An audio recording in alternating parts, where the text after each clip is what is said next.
Buenas tardes a todos. Bienvenidos. Muchísimas gracias por su presencia aquí, especialmente en estos lunes tan difíciles, ¿no? Que ahora es el Blue Monday, aunque ya San Ignacio de Loyola lo decía, que quien no teme a los lunes no teme a Dios. Así que vamos a retar a este lunes triste. Para cerrar estas conferencias que iniciamos el otoño pasado, la Fundación Ortega Marañón, a raíz de una propuesta que tuvimos en verano de la profesora Rosario Romero, investigadora del arte, sobre Alberto Sánchez. Las dos anteriores conferencias vimos, primero como conferenciante a Rosario Romero nos dio una introducción y una visión general y muy detallada de la vida y obra de Alberto Sánchez, y posteriormente en un diálogo entre el profesor Eduardo Juárez y la misma Rosario Romero, un contexto, el título de las conferencias, recordemos que es Alberto Sánchez en contexto, un contexto histórico de ese artista interrumpido que definíamos, que muere finalmente en Moscú en 1962. Y hoy vamos a cerrar con la conferencia sobre Alberto Sánchez y las vanguardias teatrales. El profesor Rafael Fuentes ha investigado un tema que, bueno, se conocía pero no tanto, y ha tenido una ardua labor de investigación para poder mostrarnos aquí, de tal manera que voy a dar el paso a Rosario Romero, que va a introducir al profesor Rafael Fuentes, y vamos a cerrar, como decía, este ciclo de conferencias en el día de hoy. Es que Rosario. Pues muy buenas tardes a todas y a todos. Yo estoy especialmente contenta y agradecida, primero porque este ciclo de conferencias que acogió con tanta generosidad la Fundación Ortega Marañón ha sido un éxito y ha tenido mucho éxito también y eco en los medios de comunicación. Agradecemos también a los medios que se han hecho eco de estas conferencias. Y hoy estoy especialmente contenta porque estamos con un colega, un antiguo compañero de muchos años, pero sobre todo yo me siento con un amigo que ha dicho sí a iniciar esta propuesta, esta investigación. Como ha dicho Miguel, es muy poco lo que se ha estudiado sobre los vínculos que tenía Alberto Sánchez con el teatro. Se ha pisado muy someramente sobre este tema, y Rafael ha sido muy generoso y además, como él siempre, se ha puesto manos a la obra a trabajar de una manera verdaderamente muy profunda para poder ofrecernos esta charla hoy. Rafael es filólogo, es profesor de literatura, es crítico de teatro y también de cine, colabora habitualmente en el ABC, en el periódico ABC, y colabora en el Imparcial, y además coordina la parte literaria de los lunes del Imparcial.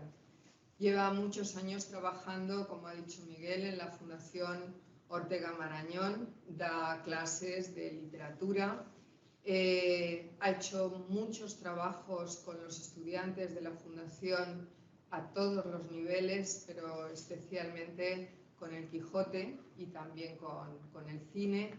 Es una persona que investiga de manera muy seria y eso se nota en sus artículos y también en sus críticas teatrales en los medios de comunicación que he comentado.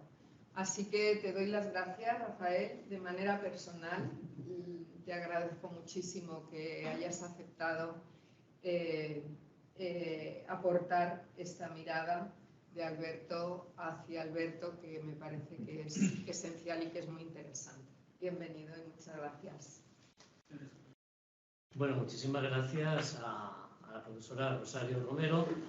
Quiero dar las gracias a todo el público asistente a este ciclo de conferencias, no solamente a esta conferencia, sino al ciclo completo, sobre el gran artista toledano Alberto Sánchez, más conocido por todos como Alberto. También quiero agradecer a la Biblioteca de Castilla-La Mancha por la generosa acogida que ha tenido a este ciclo de conferencias, a la dirección también de la Fundación Ortega y Marañón, a Yukiko Gazaki al frente, junto a Miguel López, y Javier Menor, que se ocupa de las cuestiones técnicas, pero que es trascendente, sin el cual no podríamos echar adelante. Y muy especialmente a la profesora Rosario Romero, profesora, pero al mismo tiempo pues, nos une una amistad de hace muchos años, y agradecimiento por la iniciativa de organizar y dirigir las charlas, y hacer la primera de ellas, muy interesante, que nos ha abierto, nos ha colocado mucho a la figura de Alberto, y también agradecido por haber contado conmigo para esta vertiente teatral de Alberto, que efectivamente, así como estudios, tienen 4 artículos dedicados, y luego de pasada en los libros de Alberto se hace alusión constantemente a ello, pero todavía falta una exploración analítica de la plástica de Alberto en el mundo teatral. Y bueno, yo voy a hacer aquí un pequeño paso de introducción en ello cuando lleguemos a sus escenografías, pero soy consciente de que a pesar de la investigación que he realizado, esto es un primer paso y espero que abra el camino hacia una exploración más profunda. Bueno, yo he estudiado el teatro experimental de vanguardia, pero lo que más me alentó a aceptar la invitación de la profesora Rosario Romero es, en el caso de los artistas plásticos, es que la literatura dramática, los textos, son solo una parte del hecho teatral. Es una parte, a veces considerada muy grande y otras veces muy poco, pero es una parte. El drama, que viene de la palabra griega trao, que significa acción, es precisamente la acción dramática de la puesta en escena. Y cuando se quiere estudiar de una manera integral ese hecho dramático, hay que tener en cuenta los diseños, muchísimos diseños. Los diseños escenográficos, los diseños de luz, los diseños de color, los diseños de vestuario, además de la propia interpretación de los actores y la dirección de los actores, el movimiento de los actores. Y esos son factores que cuando yo estudiaba en filología no me explicaban nada más que a estudiar los textos dramáticos.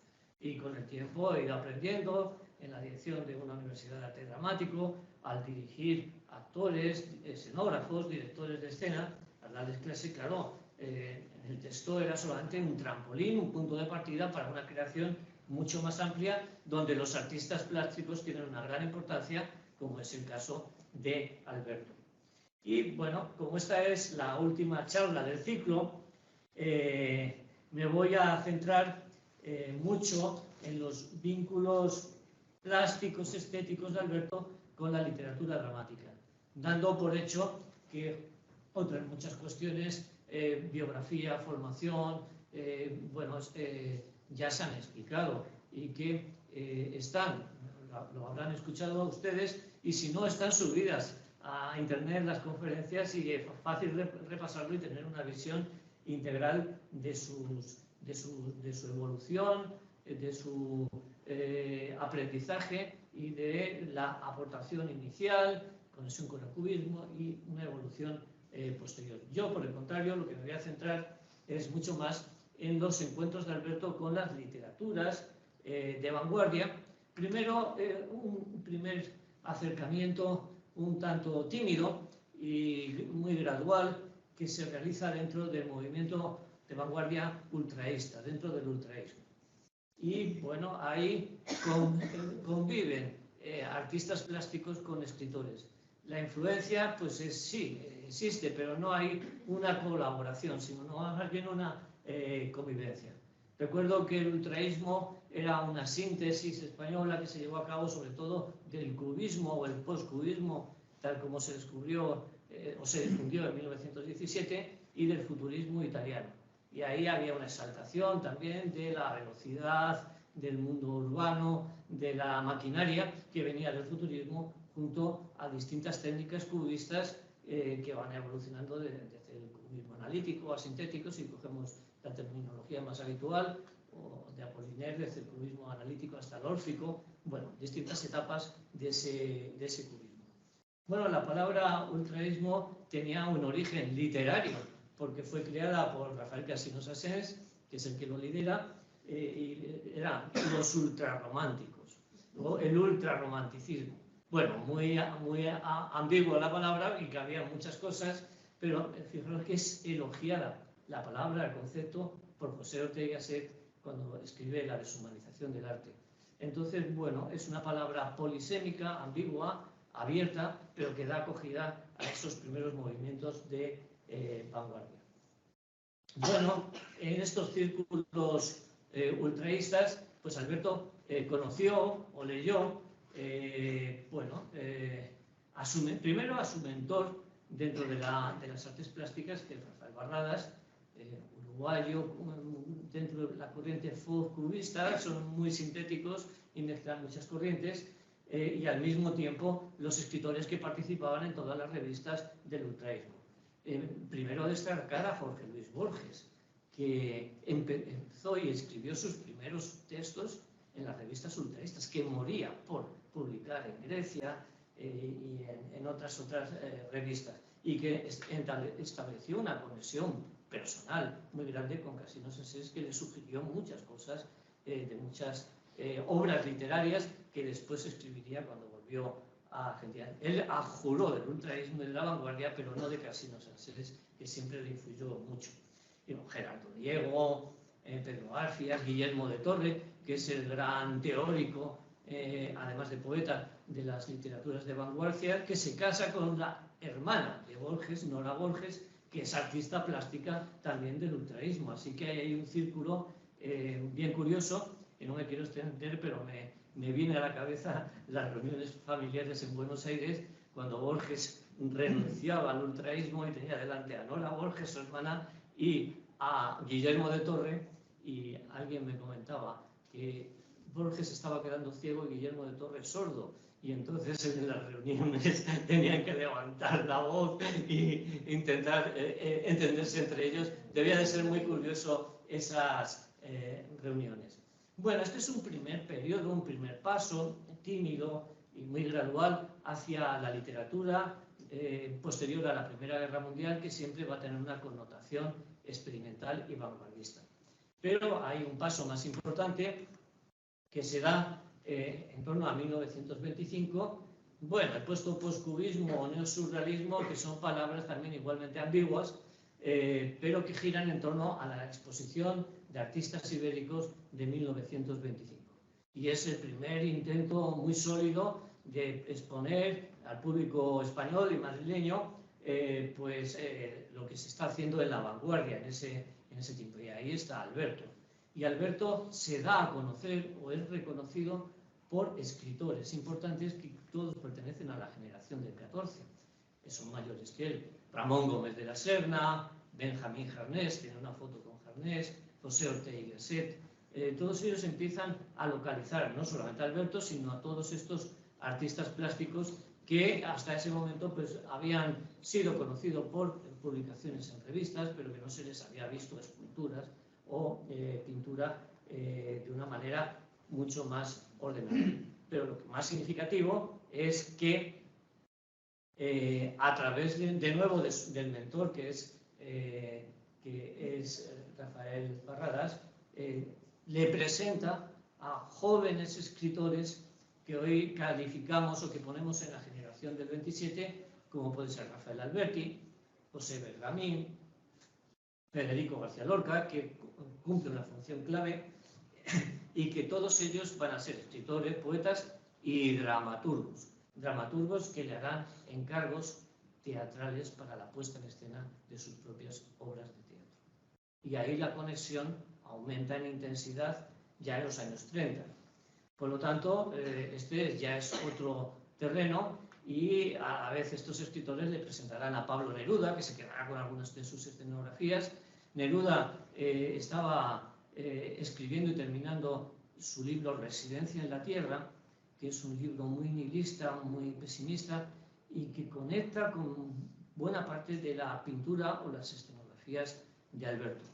y hay una conexión, de pronto hay una conexión profunda entre los dos, y Miguel Hernández, que será el último que volverá a reponer la escenografía en España, la escenografía de Alberto para Fuenteovejuna, cuando ya ha sido fusilado Federico García Lorca en Valencia. Y eso fue algo clave para que fuese revalorizado de nuevo Alberto. Por lo tanto, aquí ya la conexión no es gradual, sí, pero va a empezar a dar paso a una colaboración entre Alberto y los escritores y los artistas que están haciendo literatura de vanguardia. Bueno, vamos a entrar en la colaboración ya más en particular de Alberto con la literatura dramática de vanguardia o la vanguardia teatral. Lo primero que hay que tener en cuenta es que muchos de estos escritores se habían formado vinculados a la institución libre de enseñanza, gracias, y a su extensión universitaria, que era la residencia de estudiantes. Es el caso de Federico García Lorca como arquetipo, aunque no es el único, todos estaban de alguna manera conectados con ello. Y la institución libre de enseñanza y la residencia de estudiantes se había planteado una cuestión que venía del neocantismo en el siglo XIX, y era que el teatro debía de ser un encuentro entre distintas artes. Un encuentro entre la poesía, por un lado, los textos, la arquitectura, la música, la pintura y todas las artes que se dan encuentro en ello. Bueno, la idea había sido formulada por primera vez por Guillermo Segel, gran teórico del romanticismo, y retomada y hecha muy universal por Richard Wagner, el arte total. Y dice, no, este es el teatro que realmente se hizo en Grecia, porque los coros cantaban como cantan en las óperas, en mis óperas. Y esto, esta visión que tienen del teatro, ya empieza a impulsar que no se hagan escenografías mecánicas y, bueno, artesanales, sino que se hagan escenografías artísticas. Tiene un pequeño preludio dentro de las puestas en escena de las obras de teatro modernistas, donde colabora su mentor Rafael Barradas. Hace muchísimas escenografías para los modernistas. Y bueno, el arquetipo es Ramón del Valle Inclán. Ramón del Valle Inclán es que explica en una de las diálogos que tiene con Ramón J. Sender que va inventando la obra teatral a partir de colores que tienen un sentimiento. Y luego Ramón J. Sender dice, así no se puede hacer teatro, esto es imposible sacar una obra de teatro buena, pero así lo pensaba, y por lo tanto exigía que los telones y que las escenografías tuvieran esos colores en particular. Y la desgracia de Valle en el teatro se produce, esto ya es el chisme, es el sálvame del arte, pero se produce cuando, hablando con la compañía de María Guerrero, más bien con el marido de María Guerrero, que llevaba todo el asunto técnico, pues acuerda unos telones y unas escenografías, y Valle Inclán, que va a reunirse con unos carlistas en el sur de Francia, ve los telones que están colocando, que no son los que habían acordado, sino que eran unos que tenían en el desván y que les salía más barato poniéndolos. Entonces le reclama al marido de María Guerrero, le reclama tanto que le golpea y se pelean, pega golpes, y desde entonces ya Valle Inclán no puede estrenar en la compañía María Guerrero, donde trabajaba su esposa, Josefina Blanco. Y luego también el problema que tiene con el teatro español, Benito Pérez Galdós, queda fuera del circuito teatral ya. Él sabe que son después de escribir textos de teatro que van a ser leídos, y los escribe para ser leídos más que para ser representados. Y bueno, eso es un precedente, pero rápidamente el teatro español está evolucionando muy rápidamente, mientras en el siglo XIX está dando círculos sobre el romanticismo. Ahora, por el contrario, avanza muy rápidamente, atraviesa el modernismo y llega a la vanguardia. Y los escritores y dramaturgos de la generación de 1927 ya no piensan en escenografías modernistas, más decorativas, que buscan la belleza plástica, sino que piensan en escenografías vanguardistas, donde el efecto es más profundo y donde la belleza o lo decorativo no tienen ningún lugar, sino que hay otras cosas que explorar. Y ese es el momento en que Alberto va a entrar en juego y va a participar. El antecedente para todos ellos, que casi todos los artistas de vanguardia colaboran, pues es Pablo Picasso, es el gran modelo.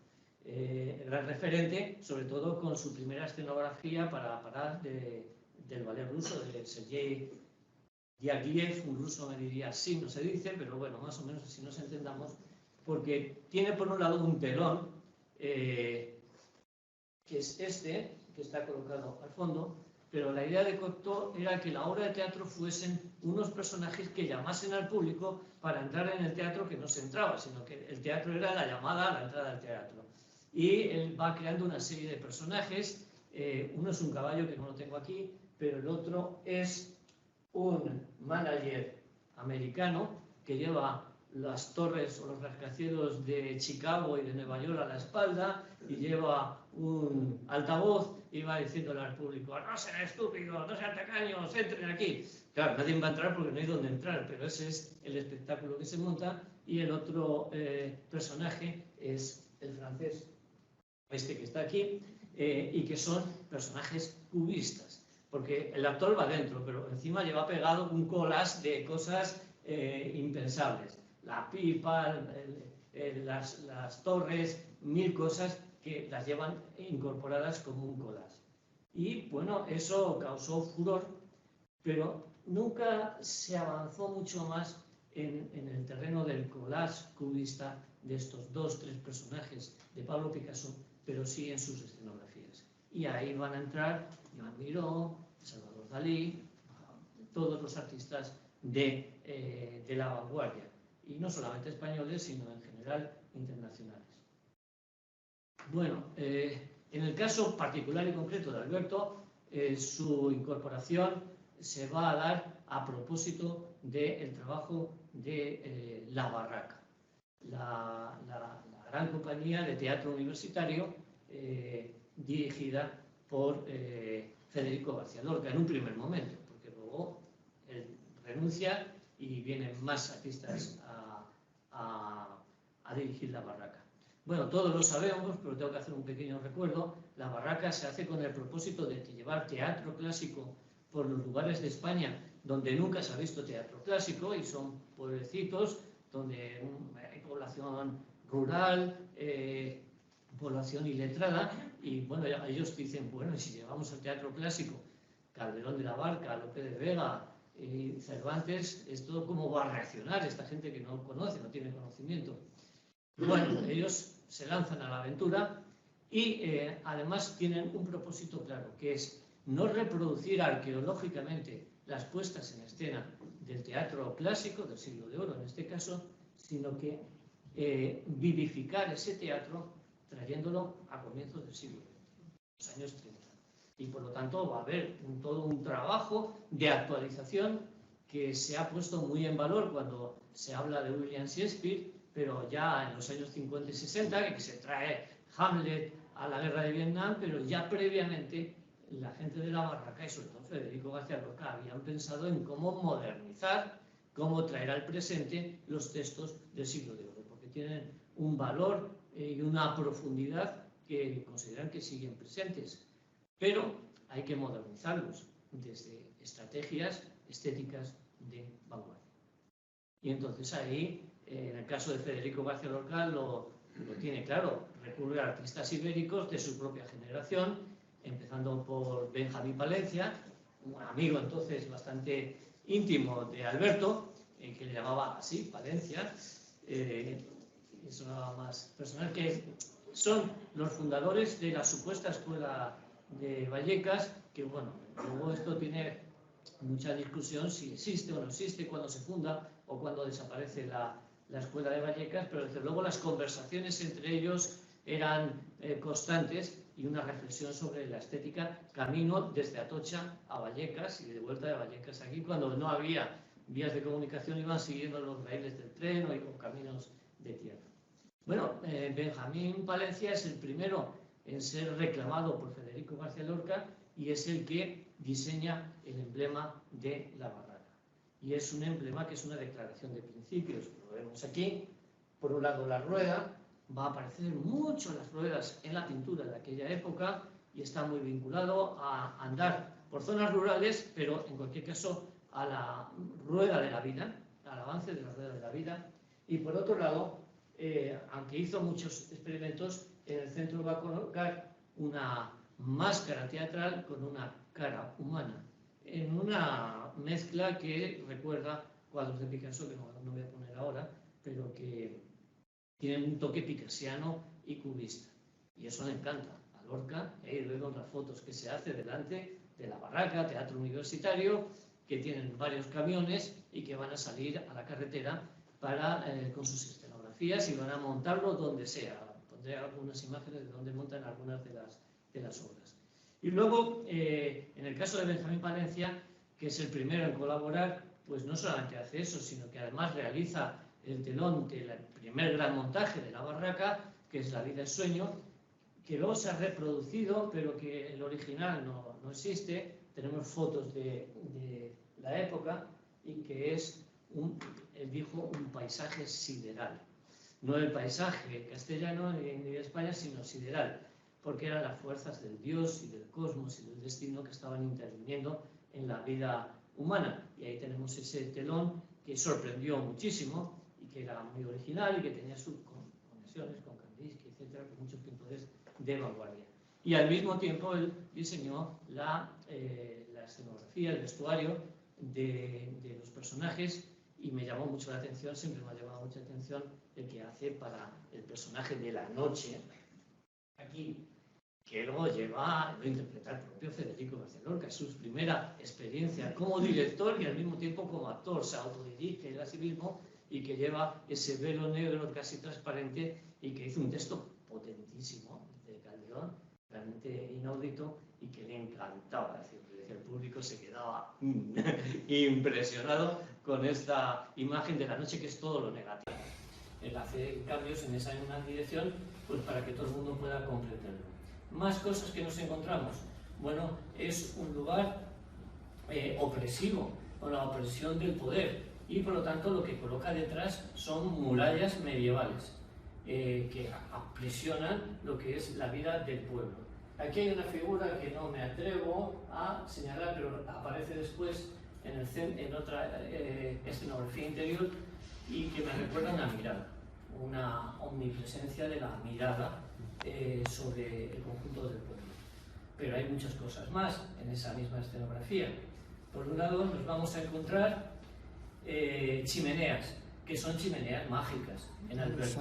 Y una de ellas es la chimenea donde nos pone una pluma, al final de una pluma.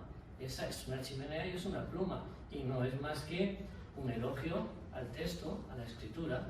Está feliz con el texto y le está aportando mucho. Claro, muchas veces la chimenea, sí, pero es yo de una pluma. Esto es una pluma, efectivamente, es una pluma que hace referencia al texto que va a dar testimonio de lo que va a ocurrir en el pueblo de Frontera. También nos encontramos con casas que tienen un carácter antropomórfico. Si vemos estas casas, veis que es una expresión de miedo. La casa está aquí, mirando a la casa del comendador, frente a una imagen que es femenina, y aquí empezamos a ver casas que tienen expresión de miedo.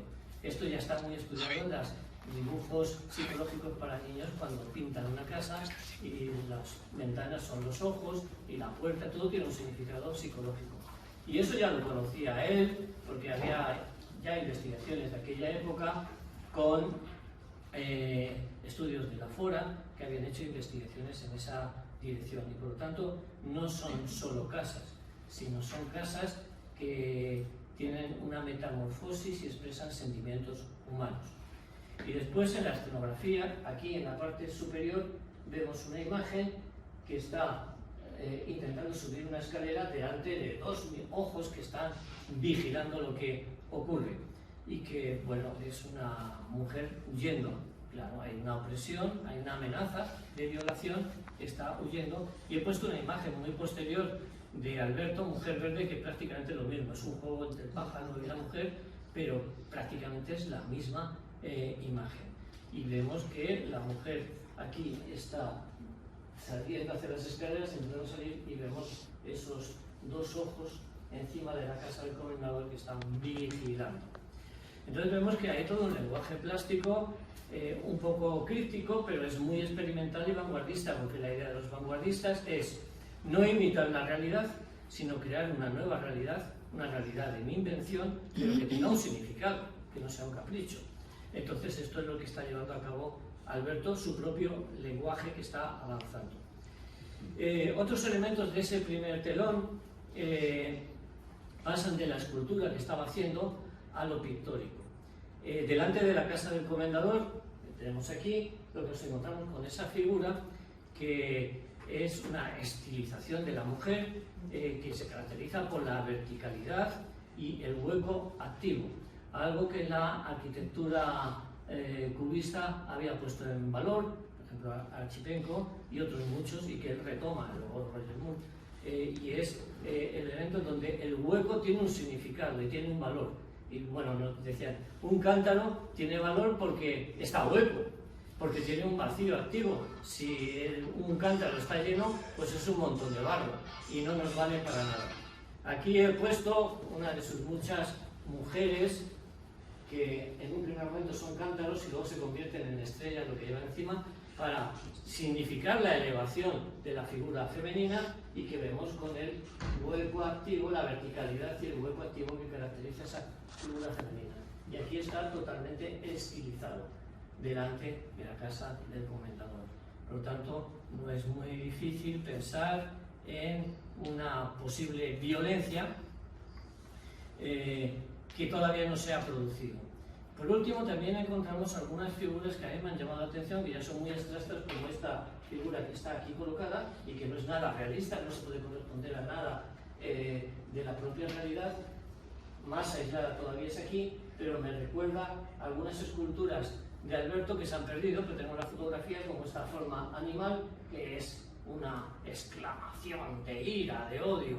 Entonces, eso va a aparecer muchas veces, muchísimas veces, en dibujos, en escenografías y también en esculturas. Es un arte que está en movimiento y que está desarrollando sus propias premisas. Fijaros en estos dos pájaros, que es ya de la época, creo que rusa, no he puesto la fecha, están aquí, y sin embargo vemos abajo una figura humana que tiene la misma, un significado parecido a este, un significado parecido a este.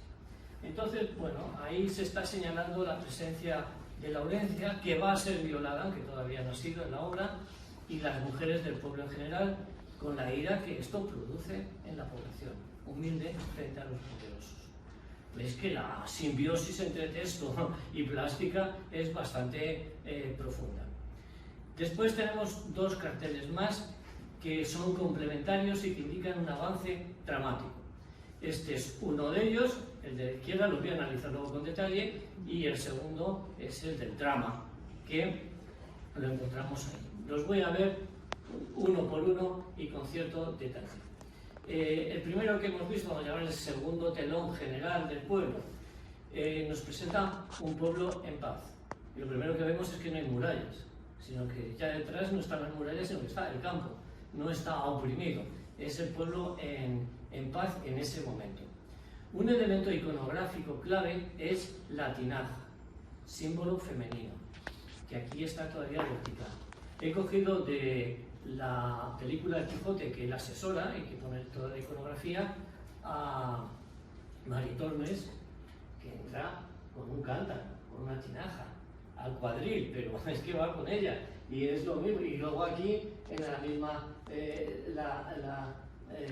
Mari Tormes, lo mismo que era en una gran tinaja entre el Quijote y el cubata. En el techo, trabajando tranquilamente. Claro, esto puede parecer sorprendente. He ido cogiendo una serie de imágenes de Alberto que nos pueden ayudar. En una plaza de Toledo, y vemos una mujer que se está convirtiendo en un objeto. En Melilla ya vemos un objeto vacío, y después vemos estas mujeres castellanas. Esta última prácticamente ya es igual a la chimenea que se va a pintar. Entonces hay una conexión, un proceso de estilización, de abstracción y de universalización de la figura. Javier, necesito que se oculte algo aquí en esto, porque hay esto.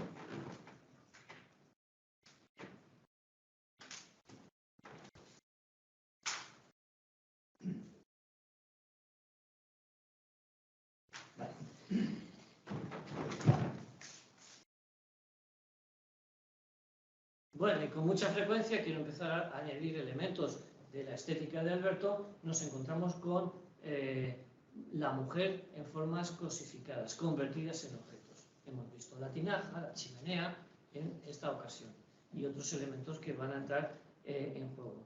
Con lo cual ya vemos que hay un juego de metamorfosis que va a ser constante y que va a avanzar en las siguientes escenografías, de la persona al animal, del animal a la vegetación, de la vegetación a lo mineral, de lo mineral a lo humano de nuevo. Hay una conexión de metamorfosis que realiza Alberto con la lógica de los sueños, pero no haciendo algo automático, como puede ser la escritura automática o una pintura automática, sino que algo que está muy pensado con mucho detenimiento a partir de experiencias propias. El siguiente telón, el tercero exterior, es el que representa el drama que se acaba de producir. Lo primero que nos llama la atención es que la luz en el campo es distinta a la luz en la ciudad. En el campo vemos que la luz viene de izquierda a derecha y que las sombras van hacia la derecha, pero en la zona del pueblo vemos que al contrario las sombras van en la otra dirección. Entonces encontramos un sol en un lado y otro en otro. Son dos tiempos distintos. Ya nos está diciendo que no hay un tiempo, sino que hay dos tiempos distintos. Y al mismo tiempo yo creo, pero esta ya es una interpretación mía, que la luz del pueblo es una luz que va contra la naturaleza, que es la del campo. Es algo que va contra natura, que es una transgresión. Claro, se ha producido la violación de la audiencia y lo que antes era un cántaro vertical, ahora vemos que es un cántaro tendido. Lo vemos aquí y lo vemos aquí. Pero un cántaro enorme, desproporcionado, porque tiene casi el tamaño de una casa. Y de nuevo, los estudios de la Fora sobre pintura rupestre y pintura infantil señalan que la amplitud de un objeto se corresponde con el interés que la persona tiene con él. Y si a un niño le interesa una cerilla, va a poner una cerilla así de grande en una pintura que un coche que se queda así de pequeño. No le interesa el tamaño real, sino que le interesa el tamaño afectivo. Y es muy fácil asociarla, esa tinaja caída, a una figura femenina caída, a Laurencia que ha sido violada. Y toda la demás escenografía que está ahí en juego gira en torno a esa caída simbólica de la tinaja. Por ejemplo, nos fijamos en las casas, la iconografía de las casas que indican violencia y opresión. ¿Ven esas casas? Podéis ver estas, y les he repetido aquí, esto es una boca abierta, es exclamación, miedo, toda la fachada de las casas está indicando sentimientos, sorpresa, horror, son las cuestiones que están ahí en juego, ante la tinaja caída, ante la violación de Laurencia. Claro que esta escenografía que está así, decimos, bueno, es mucha imaginación, pero viendo la representación y viendo cuando violan a Laurencia y ponemos el cántaro, entonces lo podemos asociar todo mucho más con el texto y la representación que se está llevando a cabo. Y vemos también lo que él llamaba un pájaro de su invención, que está ahí colocado, está colocado aquí, que lo he puesto aquí, y que es una figura vertical, que es el deseo de volar, de escapar, un vuelo quimérico, imaginario, que son tantos pájaros que él hace, pero que no son pájaros realmente, sino que se inspiran en pájaros para hacer pájaros de su invención, era la expresión que él mismo utilizaba. Quizá las personas, o la misma Laurencia, o las mujeres que no quieren ser violadas y que quieren salir volando. Y finalmente hay un carro que luego va a repetir esta figura mucho, que indica la rueda de la vida, como en el anagrama de la barraca, pero paralizada, porque no vemos que haya un caballo o un animal que vaya a tirar de ese carro, sino que el carro ha quedado paralizado y la rueda de la vida ha sido detenida. Y vemos algo muy curioso que introduce Alberto aquí, pero que luego va a repetir, y es que los laterales del carro se convierten en estacas que son elementos de violencia, claro. No es un carro normal. Luego lo voy a comparar con uno de Joan Miró y vamos a ver la gran diferencia que existe, que él conocía muy bien y estaba hecho 10 años antes, pero el propósito es decir, erizado de violencia. Yo no estoy de acuerdo con esto. Hombre, ¿qué ha pasado aquí? Por lo tanto, hasta ahí llega Alberto, siguiendo las pautas de Federico García Lorca, que no quería remarcar la venganza violenta. La dejó casi en un gesto estático de los personajes, pero quiso detenerlo. Y entonces hasta ahí llega Alberto. Nunca va a poner una violencia efectiva. Esto venía de Federico García Lorca y él entró en síntesis, una gran síntesis con Federico García Lorca, con todas las diferencias que ha hablado la profesora Rosario Romero, de sociales, de Lorca, que estudió en la residencia de estudiantes, multimillonario, y Alberto, que viene de una zona rural y que sienta sus reales y sus tertulias en los arrabales de Atocha, pero pese a todas esas diferencias encuentran puntos de conexión, a pesar de las diferencias que existen entre ellos, y una admiración mutua entre unos y otros por encima de las clases sociales y la formación que tienen en un caso y en otro. Entonces él sigue las indicaciones de Lorca, que son muy claras. Y finalmente, si nos fijamos en el campo, es donde es más clara la metamorfosis entre lo humano, lo mineral, lo vegetal, que se acentúa en el campo. A mí me molesta muchas veces cuando leo textos que dicen en los campos de Alberto, que son campos para arar y para el campo de Castilla que nos da de comer, pero ahí no hay nadie arando ni trabajando en ese campo.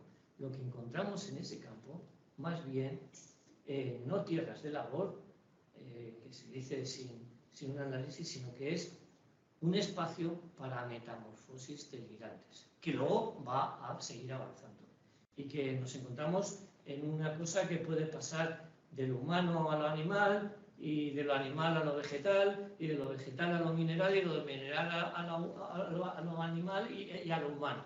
Y lo que vemos es una cruz, y es una figura quimérica que está señalando algo con una gran sombra, otra figura aquí que está de nuevo levantando algo que puede ser agresivo, simplemente denunciando, recortado aquí más abajo, alguien que intenta volar, que exclama, que se convierte en un árbol, en una persona, en un vegetal, en un animal. Esa metamorfosis entre seres es realmente fascinante en Alberto, y es lo que está realmente colocado en el campo. No está colocando arados, ni viñas, ni nada en ese sentido de producción agraria. Lo que está haciendo es una creación imaginativa extraordinaria, que tiene una gran polisemia, pero que siempre gira en torno al dolor.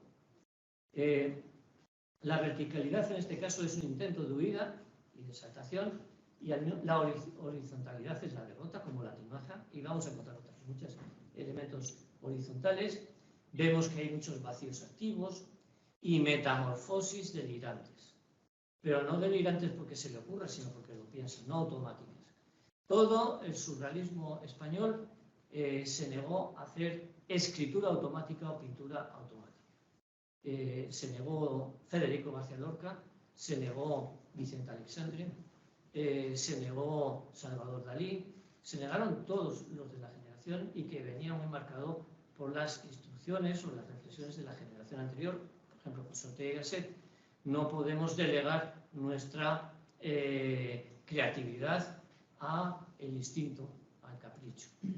Tenemos que jugar con la misma lógica de los sueños, ¿vale?, pero siempre con pleno dominio de la expresión estética. Eso es algo que está ahí presente, y en Poeta en Nueva York o en Vicente Aleixandre, cuando lo analizas, ves que son campos semánticos que van chocando, pero muy pensados. Nada que ver con la escritura automática o la pintura automática, como el expresionismo abstracto. Bueno, esto le va a permitir a Alberto seguir desarrollando su estética. Para acabar con esta obra, que es la que he analizado más, quedan dos telones interiores que vuelven a marcar el conflicto dramático de la obra. Este telón que acabo de poner es el espacio del comendador, y tiene muchos elementos agresivos. Y frente a él construye otro interior, que es el espacio municipal de la alcaldía. Y en las fotografías de la representación está también comprobado que el de la izquierda es el comendador y el de la derecha es la alcaldía y el pueblo que se reúne para hacer justicia a la violencia que se ha ejercido por él. Voy a ver por separado los dos. Este es el relacionado con el comendador. Es muy simbólico. Lo primero, en la base de la chimenea nos encontramos con figuras armadas. Parecen secundarias, pero en la versión que le encargan en el año 39, creo que es, en París, ya hace un dibujo que luego no se llevó a la práctica, donde estas figuras suben arriba de la chimenea y se convierten en soldados, en gente con armas que hacen una amenaza o una agresión. Por otro lado, nos encontramos sobre la chimenea con una construcción muy abstracta, vertical, pero que es puntiaguda y que de nuevo reproduce esta figura que estaba en el exterior, en el pueblo, en las murallas, y que es un ojo, la mirada de Dios, la omnipresencia del poder. Bueno, yo creo que por ahí va orientado el trabajo de Alberto. Y por otro lado, el comendador es de la Orden de Calatrava, pero vemos que la Orden de Calatrava, la cruz de la Orden de Calatrava, pues no le es suficientemente significativa para Alberto y la combina con la cruz de la Orden de Santiago porque es un puñal o es una espada. Entonces, le interesa el factor espada y por lo tanto va a hacer una cruz de su invención que tiene ese elemento agresivo de la espada, que es esta. Vemos que es arriba Calatrava y abajo de la Orden de Santiago para subrayar el factor violento de la orden, que aparentemente es religiosa, pero que en realidad está ejerciendo una violencia, es un símbolo de poder violento. Y bueno, vemos que esta plástica del interior donde está el comendador está dominada por objetos puntiagudos como puñales y con una gran omnipresencia. Bueno, ahí hay un elemento bastante dramático. Sin embargo, si vemos por el contrario el interior del telón, donde la sala de reunión con el alcalde, donde se reúne el pueblo, veremos que está presidida por una imagen de dolor, de procedencia muy picasiana. Bueno, aquí ponen los sillones, pero detrás hay un telón donde vemos una imagen femenina con una rueda dentada que se le está clavando. Y aquí hay como una ira que sale. Es una imagen de la violación, desde luego. Y la violación personal de Laurencia, pero también la violación en general del pueblo humilde. Entonces, tiene una gran fuerza expresiva. ¿De dónde proviene? Yo creo que viene de la crucifixión de Picasso, donde vemos que Cristo no está haciendo gestos de dolor, sino más bien creo que es la Virgen María o una figura femenina donde expresa ese... Hola, Magdalena. Claro. Pero es una figura femenina la que expresa el sufrimiento y el dolor. Y ahí se inspira Alberto. Pero es muy curioso porque cuando Picasso, después de que Alberto haga esa figura, Picasso sigue evolucionando con figuras femeninas de dolor hasta desembocar en el Guernica, desemboca prácticamente en la imagen de Alberto que había hecho años anteriores. Fijaros en algunas de las imágenes, mencionen esto, bueno, Virgen, o lo cambiamos, pero vemos las imágenes de mujeres llorando. Llorando. Ya esto está trabajando para Guernica. Finalmente vemos esta imagen, que es muy parecida a esta. No creo que Picasso ni siquiera hubiese visto el telón de Alberto, o sí, quién sabe, pero la evolución va en la misma dirección a lo que había hecho Alberto en el año 32. Vemos que la imagen es muy similar. Entonces, bueno, simboliza el dolor de Laurencia, pero también presume el dolor de todo el pueblo. Y ha sido colocado como telón de fondo. Y bueno, hay que estar muy atento para captarlo. Yo creo que la creatividad y la abundancia inventiva de Alberto en Fuenteovejuna superó con mucho el trabajo que había hecho Benjamín Palencia para la vida suya. Era muy interesante, Benjamín Palencia da el primer paso, pero se me queda en poco lo que hace Benjamín, ese paisaje sideral se me queda en poco en comparación con todo lo que está haciendo Alberto en una sola obra de teatro y con los distintos telones para esa obra en particular. Bueno, había un esfuerzo que él mismo señala como autosuperación consigo mismo y de seguir avanzando. Y por lo tanto, el arte dramático y los textos le ayudan para esa autosuperación y creatividad, y al mismo tiempo los montajes teatrales se benefician de esa creatividad.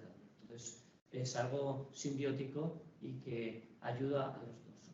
Bueno, Alberto y Federico García Lorca pues estaban obligados a seguir explorando esta línea de colaboración. Es evidente, y lo hacen al año siguiente, bueno, al final, después del estreno, empiezan a colaborar con una compañía en que Sánchez Mejías tenía dinero, pero que sobre todo dirigía a la Argentinita. Hemos perdido las escenografías de las dos Castillas, pero conservamos la escenografía de la romería de los Cornudos, que era un tema que preocupaba mucho a Lorca y que propone, y que era hacer baile flamenco delante de telones artísticos. Siguiendo la línea de los ballets rusos, como había hecho Picasso, pero ahora en vez de ballet ponemos baile flamenco. Y Federico García Lorca se ocupa de algo que le venía obsesionando desde pequeño, que era la romería de Moclín, según su particular visión, porque otros dicen que no era como él dice. Vaya usted a saber, él lo escuchó así en su casa y le obsesionaba desde niño. Luego le voy a poner exactamente cuál es la romería de Moclín. Pero en cualquier caso, Federico García Lorca aquí se encarga de contratar a Cipriano Rivas Sheriff, que es el primer director de escena español, en el sentido de que se hace cargo de la responsabilidad artística de la puesta en escena, no del texto, y que va a coordinar todos los elementos que entran en juego.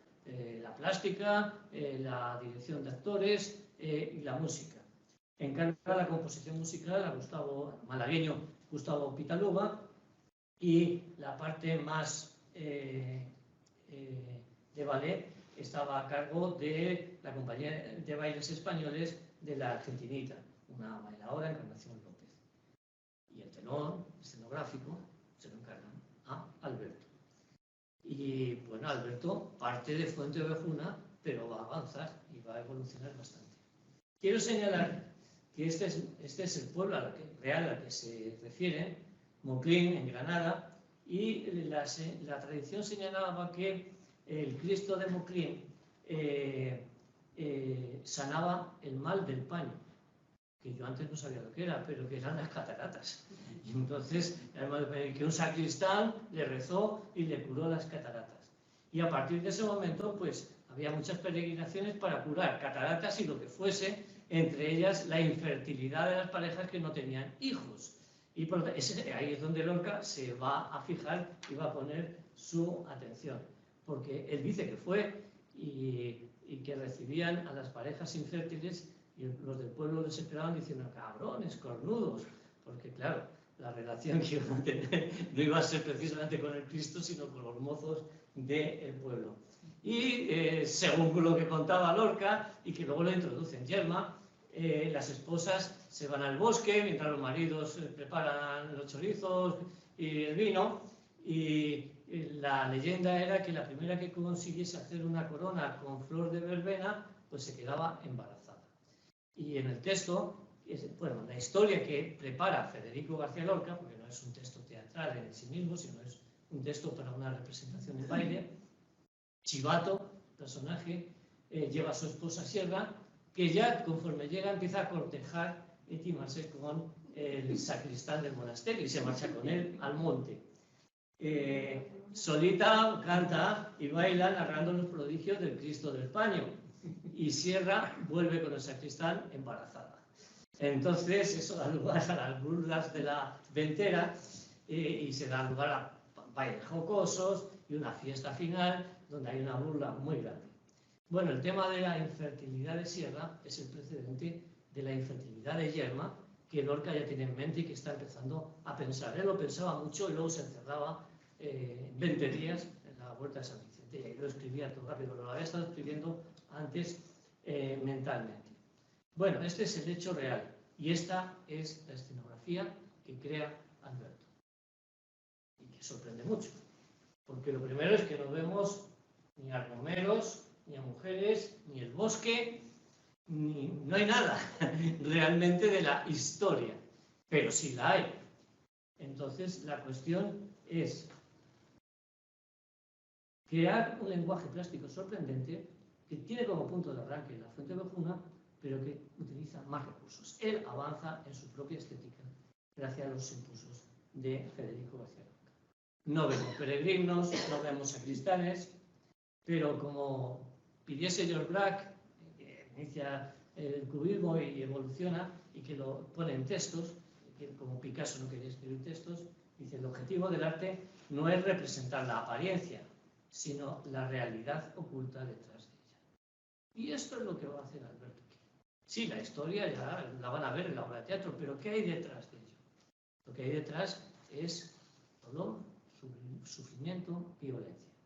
¿Y cómo lo va a expresar? Bueno, aquí la tenemos completa, en pequeña escala, pero vamos a ver brevemente este lenguaje plástico y vamos a ver. Lo más parecido puede ser el monasterio, pero no se parece nada al monasterio de la fotografía que os he puesto antes. Bueno, sin parecido con el de Moclina, que es claro por las campanas, que es el monasterio. Pero, ¿qué vemos? Las personas son sustituidas por animales, pintados con arreglo a la estética del arte rupestre levantino. Y vemos aquí animales que están sorprendidos, que son casi siempre los animales que van a ser cazados, la idea central que coge, animales que están huyendo y que están corriendo y que hay una violencia en juego. Eso no está dicho en la obra, sino que está detrás en la experiencia interior, se supone, que de los personajes. Y bueno, entonces ya se había estudiado el arte rupestre y ya tiene conocimiento de ello, y los artistas de vanguardia lo cogen como el arte negro, el arte ibérico o las pinturas de los rupestres. Y como en Levante, esos animales humanos están en alerta, están quejándose o están huyendo, corriendo. Bueno, este es directamente arte rupestre, como vemos, cómo va a ser cazado y están sorprendidos, huyendo, corriendo. Bueno, la pasividad de los esposos cornudos en la obra, que aguantan todo, es sustituida en la plástica por el miedo y la ira que él supone internos y ocultos en la persona, que tiene que creerse. Son los animales, de nuevo, lo humano al animal, lo animal a lo vegetal pasamos a lo mineral y de nuevo a lo humano. Para terminar con este telón, bueno, he puesto algunos textos de vanguardistas que son muy significativos, porque Braque dice: la simplicidad es la última sofisticación del arte. O Apollinaire, Guillaume Apollinaire, que inicia la literatura cubista, dice: pintar lo que no existe en la realidad visual, pero que el artista dota de gran poder de realidad. Bueno, es lo que está haciendo Alberto y lo que están haciendo todos los vanguardistas, cada uno con su propia plástica, con su propia estética. ¿Qué vemos ahí? Pues las críticas de la época vieron cuernos, pero si nos fijamos más, estos no son cuernos, porque tienen dientes, son fauces que salen de la tierra. Bien sorprendente. ¿Es algo que sale para aullar o para devorar? No lo sé, pero es algo muy siniestro. Y bueno, viene a decir que la caza, en este caso, es una caza humana, donde se está produciendo esa metamorfosis mágica entre lo humano, lo animal, lo vegetal, lo mineral, vegetal, animal, humano, recorriendo esas escalas. Por lo tanto, sí, hay algunas cosas que hacen alusión a los cuernos, pero en realidad los cuernos tienen dientes, o sea que si son cuernos dirigidos a morder y a desgarrar. Más elementos que están, hay infinidad de carros que ya hemos visto en la Fuentevejuna y que son carros que por un lado están detenidos y por otro lado están llenos de estacas que son la violencia interior, la ira interior. Lo quiero comparar con la masía de Joan Miró, donde hay un carro y donde vemos que es un carro muy pacífico, muy campestre, pero por el contrario, estos carros no son tan tranquilos, sino que están llenos de estacas. Es más, si los vemos con más detalle, algunos tienen forma ya humana. Y aquí es que hay una silueta de una persona. La base del carro es una persona yaciendo con las estacas y la rueda detenida. Entonces, de nuevo, estamos viendo carros horizontalidad, no verticalidad, vida inmovilizada, hombres derribados y estacas agresivas, que son los cornudos de los cuales se están riendo todos. Ellos lo aguantan, pero él supone cuál es la experiencia vital interior, que no puede ser muy beneficiosa. Bueno, ha sido expresado de esa manera y comunicado de una manera intuitiva con el público. Y el centro del lenguaje plástico de esta escenografía es la imagen de un animal hecho con ramas que aúlla de manera que los cuernos que tiene hacen que lo vertical, lo que era vertical, se convierta en horizontal. Y bueno, aquí hay una boca de nuevo con dientes. Está expresando a una persona que está gritando. Si vemos más esta imagen, vemos que lo humano se ha hecho animal con formas vegetales. Y quizá no es el alma de chivato, escarnecido por todo el mundo, aunque se mantenga callado, sonriente. Y vemos que la otra figura es una figura vertical, está aquí, femenina, muy cogida de figuras femeninas de la pintura rupestre, que quizá es el alma o la personalidad de Sierra, fecundada, o que va a ser fecundada. Y es más, vemos que aquí abajo hay una figura horizontal que tiene una polisemia, porque tiene una forma fálica, pero en horizontal, en el suelo, que es quizá un falo que no cumple la función, o es la porra con que quieren pegar. Ahí hay una polisemia bastante grande. La figura parece 4 manchas, pero las manchas han sido muy pensadas y son tremendamente creativas. Bueno, esta creatividad de Alberto seduce a todos, aunque los críticos decían, hay muchos cuerpos en la escenografía. Ya está, ahí quedó un poco el análisis del momento, y Federico García Lorca, que está escribiendo Yerma, le reclama y le pide que haga la escenografía de Yerma. De hecho, la romería de los cornudos la incluye en Yerma, porque es cuando el matrimonio pues, quiere ir a esa romería para acabar con la infecundidad que está destrozando la vida de Yerma. Y aquí nos encontramos con el extraño caso de la puesta en escena de Yerma. Porque efectivamente Alberto pues, se pone a hacer la escenografía, la acaba, y gran sorpresa, Federico García Lorca le dice que ni hablar, que no, que se quede con ella. Y se la encarga a Manuel Fontanal, que era un escenógrafo modernista, que era una vuelta atrás a otras posiciones completamente distintas. Tenemos algunos testimonios. El más conocido es el de Carlos Morla Lynch, que está junto a Federico García Lorca, que escribe un libro en España con Federico García Lorca. Y dice lo siguiente, he puesto todo el texto. Estaba acordado que los decorados correrían a cargo de Alberto, el escultor, pero Federico se ha disgustado con él y a última hora se los ha confiado a Fontanals. Alberto me es simpático, lo que no impide que me alegre del cambio, por cuanto su inspiración obedece a un colorido siempre igual. Campos de Castilla, secos, amarillentos, en que predominan enormes piedras encaramadas unas encima de otras y que parecen hongos gigantes. Yo no he visto eso, he visto otras cosas.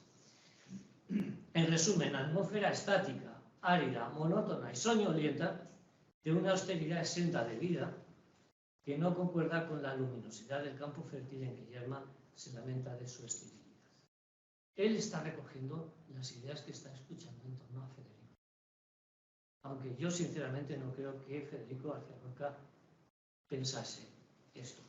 Los elementos de Morla Lynch en realidad están recogiendo un ambiente que empieza a ser hostil contra Alberto y que no podía coincidir con las ideas de Federico García Lorca, que sí había entendido las escenografías anteriores. Y él no había visto ni paisajes áridos, bueno, un poco, pero sin vida, ¿no? Llenos de vida, y no había unas piedras encima de otras, sino que había unos conflictos muy dramáticos en esas escenografías. Entonces, desde mi punto de vista, concuerdo con las últimas investigaciones hechas por Ernesto Caballero, creo que hay detrás una motivación política. La cuestión es que Yerma estaba siendo dirigida por Rivas Sheriff, cuñado de Manuel Azaña.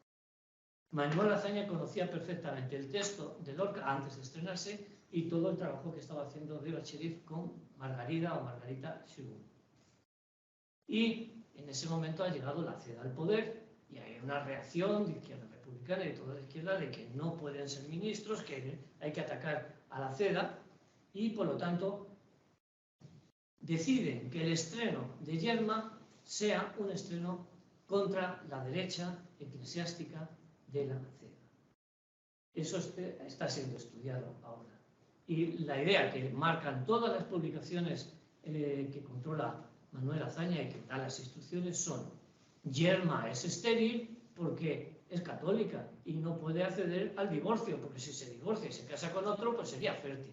Y Yerma representa la fertilidad del pueblo español, que no puede dar a luz su creatividad por estar dominada por la ideología católica general. Y bueno, eso rompe por completo la idea que yo creo que es correcta de una infertilidad como un destino de Yerma, porque su nombre es Yerma. No se lo ha inventado Lorca, no existe el nombre Yerma, sino que es Yerma porque es ya estéril de por sí, es un destino que no puede cambiar. Y no es que deje al marido o no deje al marido, esa cuestión no creo que esté ahí. Pero en cualquier caso, eso interesa políticamente y no interesa el cartel de Alberto, porque presenta la esterilidad de Yerma en los campos yermos y en conflicto. No tenemos el cartel, pero tenemos muchas descripciones de ese cartel. Por lo tanto, no convenía políticamente. Y Lorca tuvo que pasar el mal trabajo de decir, no, esto no me gusta. Pero ahí detrás estaba Manuel Azaña, estaba Rivas Sheriff, Margarita Xirgu. Y si Rivas Sheriff y Margarita Xirgu le dicen que no, pues Lorca no iba a comprometer el estreno de su obra por el cartel. Y se lo encargan a otro. Las cosas pintan bastos para Alberto en este periodo, porque es que al mismo tiempo, meses después, desde posiciones muy de izquierda, muy radicales, de Josep Penot, desde Valencia, le lanzan un ataque directo de publicaciones que son filocomunistas en Nueva Cultura, en la revista de Nueva Cultura. Algunos de cuyos textos me ha pasado la profesora Rosario, otros ya los conseguí encontrar yo. Y lo que José Renau hace un repaso sobre la historia de la pintura española, él es cartelista, un cartelismo de combate, y termina acusando a Alberto de individualismo burgués, no sé qué tenía Alberto de burgués, y decía que como vanguardista estaba en contra del proletariado. Alberto estaba en contra del proletariado. Por lo tanto, aquello que era Yerma no era un caso aislado, sino que era una movilización general. Dice, Alberto traiciona al proletariado porque no hace un arte realista, que es lo que se trata de hacer, un arte realista y de combate, y se ha olvidado de los obreros porque solamente mira el campo. Los obreros no los tiene en contra, pero es no entender las cosas, no querer entender lo que estaba en juego. Y bueno, le acusa de ser egoísta, caprichoso, de buscar el dinero. Dice, porque todos vais a París a vender mucho dinero. Cuando él no viajó nunca a París, pero a mí parece que le contaba, bueno, pero después, le contaba, no, en París he visto, no me han dicho, no he escuchado, pero él no fue nunca. Y bueno, esa acusación de traición a la clase trabajadora, pues yo creo que no sé si resume una posición muy dogmática y muy ciega hacia lo que se estaba haciendo. Pero que no acaba aquí, pero tiene sus vicisitudes que, bueno, voy a intentar ir más deprisa porque es muy interesante. El debate, o amago de debate, pues fue improductivo y castrante, porque Alberto no se ocupó en contestarle, le contestó diciendo, no, esto es un tema que no nos interesa ahora, si soy burgués o no soy burgués, es algo que no es cuestión de ver de este momento. Y, sin embargo, en todo ese debate de hacer realismo o hacer vanguardia, que los artistas de vanguardia consideran una revolución social, tiene que estar acompañada de una revolución artística, les parecía normal. Sin embargo, ahí se pierde el último paso revolucionario de estas escenografías, que era lo que pedía Federico García Lorca. Exigía una escenografía tridimensional. Claro, que él no sabía cómo hacerlo, pero decía, lo había oído, decía esto tiene que ser tridimensional. Y ya lo había hecho Adolphe Appia, lo habían hecho escenógrafos de la Bauhaus y del constructivismo ruso. Pero en Rusia había sido prohibido y en los años 30 se suprime, imponiendo el realismo socialista, que es lo que le está atacando Joseph Renaud. Está cogiendo la teoría soviética del realismo socialista y le está atacando como un burgués, un pequeño burgués en busca de dinero, de fama y de dinero. Bueno, este es el contexto teatral de Alberto. Alberto en contexto, el contexto que está trabajando. Si vemos la escenografía tridimensionales, las crea Adolphe Appia para poner en escena las óperas de Richard Wagner. Y lo primero que revoluciona es colocar plataformas de distintas alturas con escaleras, que bueno, se han repetido 1000 veces posteriormente.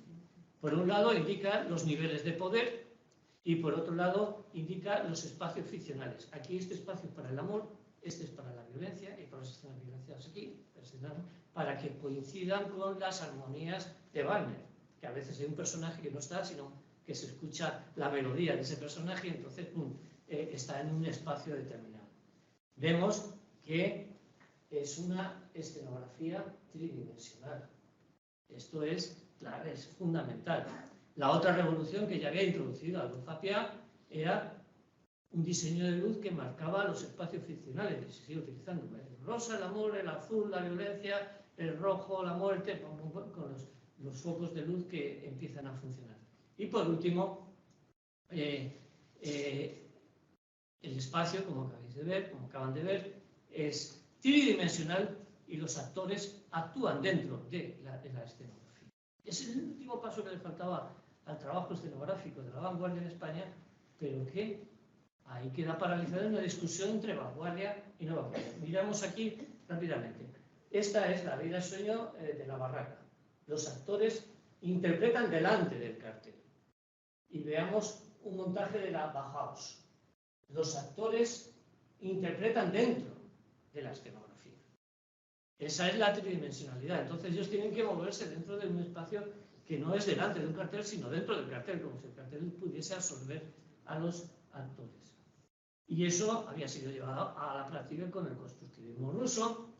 Cuando vemos los telones o los dibujos preparatorios, pues nos pueden parecer algo similar a los telones de Barradas o de Alberto, que bueno, no utilizan unos colores tan puros, pero bueno, nos lo pueden recordar. Pero si vemos una fotografía de la puesta en escena de este cartel, eso de Salomé, del año 17, ya iban con un poco de retraso, vemos que el cartel no se queda en el cartel, sino que aquí hay unas escaleras, y aquí hay un espacio, y aquí está Salomé, y en las escaleras están los soldados, y los actores se están moviendo en esta dirección.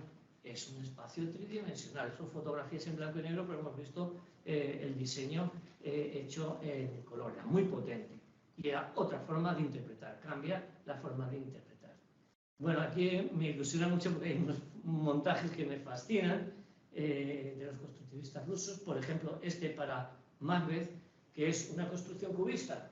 Bueno, sí, pero al mismo tiempo es muy simbólica. Es un lugar para esconderse, para subir, dar discursos o tener un altar donde poner los muertos. Está hecho por Eisenstein, el gran director de cine, pero que era escenógrafo también. No me puedo alargar mucho, pero para que se haga una idea, este de Eugene Sin Fortuna, donde de nuevo el cartel es constructivista, pero tiene un espacio tridimensional, la construcción. Y aquí el suelo de la buhardilla de Eugene está inclinado, de tal manera que el actor constantemente tiene que luchar para no caerse, y que me subo para arriba porque me voy para abajo. Esto lo he visto otras veces, y las cosas caen rodando, y él tiene que sostenerse porque el destino le lleva a caerse de la buhardilla donde vive. No me puedo alargar mucho, pero estamos viendo montajes tridimensionales, que era el último paso. Este de Fedra de Raciones me parece fascinante, porque vemos Por un lado, esto parece una inversión típicamente cubista que la esquina se ha vuelto hacia adentro. Pero si conocemos el texto de Fedra, vemos que el marido de Fedra es un marinero que vuelve en un barco y que cuando vuelve ella le va a decir que su hijo Hipólito la ha violado sin que la haya violado. Entonces esta esquina es aquí ya de un barco que está entrando en el palacio. Es muy potente físicamente y toda la representación está en relación con la llegada del marido de Fedra. O bien este montaje sobre Otelo de Shakespeare, ya no me alargo más, pero es una maravilla porque empieza la representación y aquí está en el poder Otelo, triunfador, pero conforme Yao va inculcándole el odio y la venganza contra Desdémona, va bajando las escaleras. Y vemos que a la derecha y izquierda hay lanzas, crucifijos y muchas figuras que indican violencia. La versión es colores muy potentes. Y al final, Otelo, tengo los actores, pero no quiero poner más imágenes, aquí acaba la obra cuando Otelo mata a Desdémona en un cepo. Es el cepo que le ha creado Yao. Entonces la representación no es horizontal, sino que es vertical, y va bajando, bajando, hasta llegar aquí, donde ha sido atrapado en una trampa, la trampa que es la muerte de la persona que más ama. Siempre matamos lo que más amamos, bueno, esa doctrina, pero la escenografía es fantástica, rompe cualquier realismo y crea algo nuevo, distinto, pero cargado de sentido, con mucho más sentido que una escenografía clásica o tradicional. Bueno, ¿cuándo llegaron los primeros diseños constructivistas a España? En el año 49. Este es el primer montaje constructivista tímido de Crimen y Castigo, donde vemos las escaleras para arriba, para abajo, una esquina que parece un ataúd del crimen. Bueno, son elementos que ha puesto en marcha Luis Escobar, que luego se hizo famoso como en la Copeta Nacional, pero que era un aristócrata que bueno, había estado al tanto del teatro, y Humberto Pérez de la Osa, que era un novelista de los años 20 y 30 que le encargan dirigir la Compañía Nacional de Teatro María Guerrero. Y algo más, que es que todo está en relación con las clases y la escenografía, por ejemplo, de Historia de una escalera. Es una escenografía constructivista camuflada como si fuese realista. Pero es que, claro, Buero Vallejo había sido pintor y había coincidido en las cárceles franquistas con Cipriano Rivashelli y había hablado con 1000 personas. Y bueno, esto es muy realista, pero en realidad no, porque son las plataformas de nivel de poder que había hecho Adolf Apia y los constructivistas. Y arriba están los que van a triunfar y abajo están los que van a ser derrotados, y el cuento de la lechera que cae por aquí, y esta pareja que no ha podido realizar sus fantasías, y ven como una nueva pareja va a pensar en cosas maravillosas y piensan, les va a pasar como a nosotros, no va a ir a ningún sitio. Entonces la escalera es muy realista, pero en realidad es una construcción constructivista. Claro, un pintor como Buero Vallejo, que cuando fue condenado a muerte dice, si me salvo, haré tragedias, porque menuda tragedia la de su familia y la de él mismo. Entonces escribe esta primera tragedia. Ahí el constructivismo está metido de canto. Bueno, todo esto implica una interpretación antirrealista, distinta. Fijaros en esta escenografía, lo que tienen que hacer los actores para moverse. Hoy día lo podemos ver mucho más en la ópera, y Moses y Aarón es una ópera increíble. Se puso hace 2 años o 3, los personajes estaban andando por la niebla, que no tenía mucho truco, pero era moverse en ese espacio construido. Y no voy a poner mucho más énfasis, solamente decir que cuando finalmente se hace una yerma tridimensional vanguardista es cuando la pone en escena Víctor García, director de escena argentino. Y yo la vi, y se lo he dado muchas veces porque me llamó la atención, porque Andrés Amor, vaya verdad, vaya verdad, como decía, vaya a ver el teatro de canto, es en polaco. Y cuando fui y lo vi, dije, vuelvo otra vez, esto es cierto. Entonces le hice caso y fui a verlo y me llamó la atención que la actriz Nuria Espert salía desnuda, subida en un órgano fálico que la llevaba hasta arriba. La primera vez que yo vi algo parecido me quedé muy impresionado. No hay fotos, de hecho, ya se cuidó ella de que no hubiese fotos.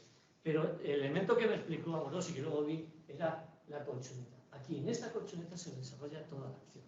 Y yo dije, bueno, es interesante, porque la colchoneta levanta y es una casa, luego se baja y es otra cosa, y entonces los actores se mueven trabajosamente, no realistamente, hasta que leí una entrevista con el escenógrafo que decía, no, la colchoneta, según las instrucciones de Víctor García, era la matriz infértil de Yerma. ¿Cómo había pensado Alberto? Pero no en tridimensional. Entonces todo se estaba moviendo aquí sobre el vientre infértil de Yerma. Y claro, esto es muy creativo. Veis que tienen muchas tensiones que levantaban y cerraban, pero Alberto coincidió en que en hacer una escenografía del útero infértil de Yerma, dijeron que no, pero no en hacer algo tridimensional, porque eso es algo que era una discusión, un debate que había entrado en crisis, e incluso Manuel Barrusia lo va a vivir en primera mano. Bueno, las acciones, el caminar de los actores es antinatural y al final se convierte en un sudario. Bueno, el escenógrafo dice que se le ocurrió a él y ahora los argentinos escriben, no, fue Víctor García. Y el otro decía, no, me dio 100 ideas y un día antes de tener que hacerlo tuve que resumirlo todo en la colchoneta y en el órgano. Pero en cualquier caso vemos que sea bien el vientre infértil o sea al final el sudario de todos los personajes, tiene un contenido simbólico muy grande, tridimensional. Por lo tanto, todo el arte se había quedado a mitad de camino. Bueno, la revolución escénica española iba en esa dirección, pero no pudo acabar, concluirse, porque se produjo una incomprensión de posiciones de derechas, conservadoras, y una censura violenta de la izquierda contra la vanguardia. Entonces, en 1930, todos los constructivistas rusos han sido asesinados y liquidados. Y el último de ellos, el más importante, Meyerhold, lo fusilan año y medio después que Alberto esté allí, en Moscú. Y ya vimos cómo en 1935 Nueva Cultura y José Renau iban en esa dirección. Habían atacado a Alberto como un caprichoso burgués, igual que a Meyerhold, que fue el motivo del asesinato de Meyerhold. Ambos como enemigos del proletariado. Cualquiera daba el paso definitivo en esa dirección. Pero la vida está llena de zigzag. Sí quiero reseñar esto que me ilusiona. Las comedias imposibles de Lorca no se pudieron estrenar, y él dijo que eran comedias imposibles porque no había escenografías tridimensionales que pudiesen poner en escena sus tragedias. Este es el montaje de Así que pasen 5 años, con una escalera de origen constructivista, donde los actores bajan o suben, y donde él decide subir, ir a sus objetivos, o bajar y no ir a sus objetivos y ser muerto en vida. Entonces, esto lo hizo Atalaya en 1980 y lo vuelven a cambiar, pero son infinitas escaleras que el personaje va en la dirección correcta o en la dirección incorrecta, subiendo y bajando. E incluso los actores, he cogido esta foto, pues muy significativa, donde tiene que actuar esta actriz cogida de los telones de esas dos telas que está ahí. Interpreta lo que normalmente otros hubiesen hecho de una manera muy realista. Entonces obliga a una interpretación distinta y es un éxito el montaje de Atalaya. O este montaje que me fascinó, que es El público, primera obra del absurdo mundial, pero no se pudo estrenar porque no había comprensión desde la dirección escénica, desde los actores, los escenógrafos. Este montaje a mí me fascinó, hecho en la Abadía, por Alex Rígola, donde los actores de represión sexual contra la homosexualidad aparecen como, yo creo que cogidos de La naranja mecánica, y vemos el espacio tridimensional. Aquí hay una montaña donde están los elementos represivos y aquí hay un pozo donde se descubre que Romeo y Julieta no es un chico y una chica, sino que son dos chicos, y aquí a la izquierda había una orquesta que tocaba jazz y sones cubanos, que era de donde venía Federico García Lorca en el año 30 y se le había ocurrido hacer la obra. Entonces, bueno, el foco es una lámpara burguesa que se le obliga a mirar en el fondo que hay una homosexualidad, que Romeo y Julieta no es heterosexual, sino que es homosexual. Una de las tesis centrales de Lorca, donde por primera vez se habría a reconocer su propia homosexualidad en un momento que era muy difícil. Pero no se pudo hacer porque no había elementos estéticos de una tridimensionalidad. Entonces es un teatro interrumpido, sin duda, es un teatro interrumpido. Señalo, sucedió con el teatro existencialista de Unamuno, Soledad. La escribe en 1921, se estrena en 1953. Pasó con Valle Inclán. El retablo de la lujuria, la avaricia, la muerte. Ligazón está escrita en el año 27. Se estrenó en Chile en el 41 y en España en el 1995. Claro que el estreno pues, es algo impensable para su momento. O Tres sombreros de copa, que siempre ha sido considerado como el absurdo humorístico, pero que nunca ha quedado como tal porque se publicó como texto, literatura dramática, pero no se representó. Y mientras tanto se representaron las obras de Samuel Beckett, de Ionesco, la cantante Calva, y entonces quedaron como las primeras obras del absurdo. Habían sido escritas en España, pero faltó ese elemento de la vanguardia que hubiese dado el último paso para poner en escena todo este teatro. Y es un teatro, claro, interrumpido y es muy triste. Por cierto, que la barraca de García Lorca, que esto no se suele contar, y quiero contarlo, no corrió mejor suerte. Corrió la misma suerte que Alberto, siendo Lorca Federico García Lorca. El dinero que consiguió la barraca lo sacó Fernández de los Ríos, que era mi amigo de Lorca, a Indalecio Prieto, que era el ministro de Hacienda, y que dijo, bueno, te doy el dinero para los títeres de Lorca y déjame en paz. Y le dio una subvención. Pero cuando llega la CEDA al poder, gana las elecciones, le quitan la subvención a la barraca. Y Lorca decía, que me quiten el dinero, yo iba a seguir porque quiero seguir con ella, con la barraca.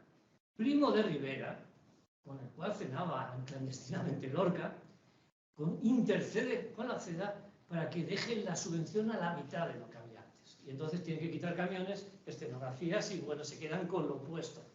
Pero al final, bueno, consiguen continuar. Pero el golpe de gracia se lo da finalmente la Unión Federal de Estudiantes Hispánicos, dentro de la cual estaba la FUE, el abuelo, aparte de mis abuelos de la FUE, que eran los que controlaban la barraca. Y la jugada es muy dura la que se lleva a cabo. Porque ya desde el principio, aunque nos parezca que todo fuera un camino de rosas, cuando se estrena en el año 32 La vida del sueño de Calderón, cuando lo llevan al monasterio de San Juan del Duero, en Soria, en el monasterio de Soria, se revienta la obra. He visto yo el jefe de Lorca que no sabe de ello. Y empieza la gente a hablar y dice, es que no lo entienden, paramos. Esto es una obra de Calderón de la Barca y seguía la representación. Entonces manda a uno de los actores a enterarse y dice, no, es que son estudiantes de Madrid que han venido a reventar la obra. Y eran unos ultracatólicos que decían sacrílego y otros eran anarquistas de la CNT que decían, esto es reaccionario aquí poner un autosacramental, que no es dinero de la República para un autosacramental. Entonces no era un camino precisamente de rosas. Cuando Lorca deja a Calderón, que era su santo patrón, es decir, mi santo patrón, y cambia a Lope de Vega y a Fuentevejuna, es porque Fuentevejuna era un texto que se ponía habitualmente en la Unión Soviética y dice, bueno, aquí bueno, ya no estamos en autosacramental, vamos a una obra que ha sido admitida por los soviéticos. Pero la Unión Federal de Estudiantes Hispánicos consideró que la versión de la barraca, la que hemos hablado antes, era demasiado estética, demasiado artística, insuficiente en su aspecto social. Y la barraca está bajo sospecha por parte de UFE, la Unión Federal de Estudiantes Hispanos. En un libro de memorias de Manuel Azcárate, al líder comunista, él fue de la Unión Federal de Estudiantes Hispánicos y lo cuenta en sus memorias Derrotas y Esperanzas, la República, la guerra y la resistencia. Bueno, dice, los socialistas nos exigen que la asignación que el gobierno nos da para la barraca se destine a la compra de pistolas. Se arguye que hace falta para contestar a los atentados de la Falange. Un grupo de estudiantes socialistas me amenaza a él, que era comunista, diciendo que si rechazamos la demanda, lo pagaremos caro. En las memorias y está comprobado. Entonces, por derecha, cualquiera estaban dando palos de esta manera. Y el golpe de gracia es, finalmente, cuando no pueden con Lorca y con la barraca, lo que hacen es atacar a la organización administrativa. En el 35, la UCE acordó la destitución del comité administrativo de la barraca por negligencia y falta de voluntad de hacer nombramiento hasta el momento presente. Y ordenaba al compañero Rafael Rodríguez Rapún recoger sus pertenencias y marcharse. Pero es que Rapún era el amante y el confidente de Federico García Lorca. Fueron por detrás. Y claro, Lorca ya ni fue al ensayo general del Caballero de Olmedo, ni al estreno en Santander, ni estaría llorando, y dimite de la barraca en el año 35. Cosa que no se cuenta. Para nombrar personas, se lo saltan. Y no la vuelve a citar la barraca nunca más en tiempo, 35 hasta 36, que lo matan y lo asesinan vilmente. Bueno, al año siguiente Lorca es asesinado por la derecha y Rampún muere en el frente del norte. Bueno, la piedra oscura de Alberto Conejero es la historia de Rampún en el frente norte, detenido. Y es una historia bastante curiosa porque se supone que tenía los originales de Federico García Lorca.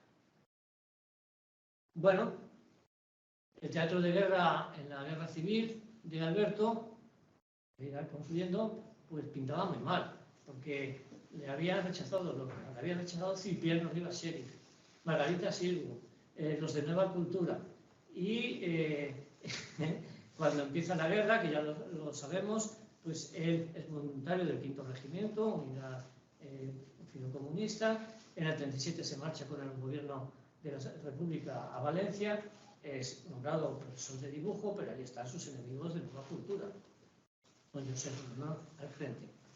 Y bueno, se espera lo peor y se produce el milagro.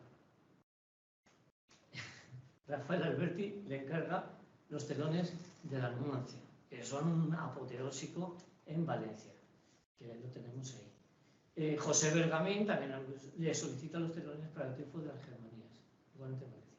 Y Miguel Hernández, que intentó revivir la barraca, pone su montaje de Fuenteventura. Ponen los carteles y el público de Valencia se abre el cartel, se ve el telón y aplaude. Y eso les calla la boca a todos los agitación, propaganda comunistas que le habían atacado. Pero es que todo lo que estaba haciendo Alberto allí todavía era un no al realismo socialista. Siendo él socialista comunista y se afilió cuando fuese, pero su corazón estaba ahí. Pero no al realismo, él hacía el arte que quería. El telón de la Numancia, se han perdido muchos, pero tenemos solamente uno, es de nuevo un campo mágico. Es un paisaje que no es realista, es un campo de dolor y de metamorfosis. Vemos cadáveres de animales humanos. Ahí vemos uno, que está colocado, ahora no veo ahí. Troncos de árbol, mujer clamando exasperadas. Tiene casi la forma final de una Venus de Milo levantando los no brazos hacia el cielo. Pero vemos que va en la escala de un vegetal hacia el humano, del humano hacia el vegetal. Vemos también árboles que tienen un componente humano de acusación. Él saca un dibujo de Benjamín Palencia que evoca la parte humana, pero la evolución hacia lo vegetal. Y finalmente aquí vemos como una figura con un hueco activo y unos brazos que señalan, que acusan a algo. Entonces, bueno, no es precisamente un campo muy realista, como decían los otros. Vemos un perro aullando, que después hace dibujos en Rusia con perros aullando, que es contra el dolor, contra el sufrimiento, contra la injusticia. Y vemos cuervos, que por cierto lo he visto que están también en las pinturas rupestres, y que representan a los que van a aprovecharse de las muertes en la batalla de Numancia. Y finalmente hay 2 castillos, pero muy pequeños, porque dicen, bueno, los castillos medievales no me interesan, no tienen valor frente al sufrimiento humano. Bueno, el telón es no realista, no realismo socialista y vanguardia en su propia dirección, delante de los de Nueva Cultura y de todo lo que le han acusado de ser un vanguardista que busca el dinero. Y lo más inaudito e imprevisible de la etapa valenciana, Josep Renau hace una conferencia y ahora le da la razón en la función social del cartel publicitario. Dice, pues efectivamente es maravilloso Renau, es maravilloso Alberto, y Francisco Carreño, que es mano derecha, escribe un artículo sobre elementos para una plástica teatral española que me pasó la profesora Tomás Rosario Romero, donde viene a decir que el telón está muy bien, maravilloso, porque eso visto en una sala de exposiciones en un museo nadie se va a prestar atención, y sin embargo en la sala de teatros todo el mundo lo puede admirar y lo puede ver de una manera viva. O sea, le han pegado la vuelta. Ahora yo me pregunto si esto es sincero, como esta de la Juventud de Socialistas, Teatro y Revolución, es sinceridad o protección de Alberti, que dirigía los teatros con directrices de la Unión Soviética, de Bergamín, de Miguel Hernández y de Luis de la Casa, que es su cuñado, que estaba incrustado en el Partido Comunista. ¿Cómo cambian las cosas? Por intereses. Entonces les dejan hacer este teatro, y con esto voy a concluir, porque él, yo creo que eso le crea, esta experiencia valenciana le crea demasiadas esperanzas a Alberto. Dicen, bueno, pero voy a Rusia. Sí, es realismo socialista, pero aquí también. Me han acusado y he hecho lo que he querido porque la gente lo ha valorado. En 1938 se traslada con sus estudiantes a la Unión Soviética para aprender escenografía. El diario Pravda da la noticia y él se apunta a las asociaciones de artistas plásticos y escenógrafos. Y él, yo creo que pensó que iba a repetir la experiencia valenciana, que la vanguardia se veía como una revolución artística al mismo tiempo que la revolución social. Pero este pintor, Konchalovsky, le sacó de su rol muy pronto y le dijo, sí, yo introduje la vanguardia en Rusia, pero mírate, porque yo hago ahora realismo socialista. Incluso llevó al compositor Sergei Prokofiev para hacer una ópera y dijo, yo estilizo mucho, usted también estiliza mucho, esto no es viable, no es posible. Fue a la casa, habló con Alberto, pero que no podemos trabajar juntos. Y está el caso de Meyerhold. Meyerhold era el introductor del constructivismo ruso en las escenas. Había surgido del teatro realista Stanislavski y había creado todo ese teatro, la biomecánica y todo el constructivismo que hemos visto antes en esas imágenes. Le dijeron, tienes que hacer autocrítica y corregirte. Y dijo, bien, la voy a hacer. Ustedes luchan contra la estilización vanguardista y lo que están es luchando contra el arte, porque ese realismo socialista que ustedes quieren poner político no es arte. Reacción, a Siberia. Y en Siberia no cambia. Entonces en Rusia asesinan a su esposa. 17 puñaladas. 2 en los ojos, pero ninguna de muerte, para que ella pida a la muerte que cuiden a sus hijos. Y entonces, ya que ha muerto la mujer, se lo traen. Bueno, ¿y qué opinas? Pues sigo opinando lo mismo. Fusilado 1940 en Moscú. Y Alberto llevaba 2 años o año y medio. En Moscú. Eso no era Valencia. Eso no era Valencia. Habían acabado con todo el constructivismo teatral y no teatral, y los poetas futuristas habían acabado con todo. Algunos se fusilaron. Este es el cartel, esta es la fotografía de la detención de Meyerhold. Un genio de primer orden. Entonces, ¿qué vemos? Que las acuarelas que hace Alberto son muy realistas. Lógicamente, ahí no vemos ninguna experimentación vanguardista. En algún momento he visto decir que es que, como aprendió a pintar en óleo, ya podía copiar la realidad, como que antes no sabía pintar de la realidad. Pues no, era el realismo socialista impuesto desde el Estado soviético estalinista, siguiendo las teorías de George Lucas, que era un rumano, que no voy a contar ahora las argumentaciones, tomadas como una ley que no se puede transgredir, impuestas a través de la violencia. Y entonces Alberto dice, pues a pintar realismo. Y entonces vemos el telón para María Pineda, que es una vuelta atrás al modernismo. Eso ya no es vanguardista. Él hace un gran trabajo, pone en escena 4 dramas de Lope de Vega, 2 de Miguel de Cervantes, 3 de Federico García Lorca, además de asesorar el Quijote. Todo eso lo hace, pero lo hace desde una estética realista. El telón para Bernarda es la escena final, y está el pozo para María Josefa, y las estrellas en las cuales Adela dice que fue arrastrada como una soga desde las estrellas. Está todo puesto de una manera totalmente realista. No hay transfiguraciones y no hay creatividad expresiva. Y bueno, lo mismo hace con el Quijote. Claro, yo cuando era pequeño decía, el mejor Quijote lo hicieron los rusos. Porque es que, vamos, es que son rusos, no vinieron a España y recrearon La Mancha a la perfección. No, el Alberto, que le hizo todas las escenografías, incluso las canciones que se cantan, las canta Alberto, la voz de Alberto, cantando en la película. Pero vemos que él siempre mete algún elemento de tapadillo bajo cuerda. Es todo muy mimético, imitación, decorativo, pero mete bajo cuerda algún elemento que es de protesta. Por ejemplo, aquí introduce un elemento abstracto que me recuerda el homenaje que hace a Miguel Hernández. Parecido. Lo ha colocado ahí, nadie se ha fijado porque las autoridades no le van a prestar atención. Y como protesta, meto ahí en el izquierda, pero el resto es el cántaro que lleva arriba, cierto que desproporcionado a propósito, y bueno, pues todo lo demás es totalmente realista. Si vimos la romería de los conjuntos, esto estaba muy desfigurado, pero esto es ahora muy, muy realista. Y no es que le hayan convencido. Bueno, entonces, nada parecido a una escenografía de vanguardia a la que no se llegó plenamente, se acercó mucho, pero no llegó plenamente por la censura. A derecha y izquierda.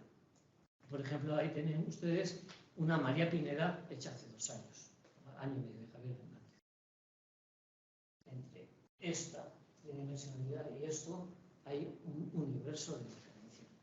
Entonces, el texto es muy modernista, pero se puede dar la vuelta para hacerlo realmente de vanguardia. Y fue un arte interrumpido para Alberto, e interrumpido en general con Lorca, y interrumpido para todos, a escala individual y también a escala colectiva, que nos produce melancolía, tristeza, y una gran enseñanza. El arte no puede someterse a la voluntad de poder de la política partidista, como un elemento de propaganda, porque entonces se destruye. Es el artista el que tiene que tirar, tiene que ir hacia adelante, siendo fiel a sí mismo, no siguiendo directrices de gente que solamente busca el poder. No estoy señalando una ideología u otra, sino a todas las ideologías y a todas las estructuras políticas que actúan con esa voluntad. Bueno, esta es la conclusión. Con esto terminamos. Es un poquito largo. Muchas gracias. Pero hay una intervención.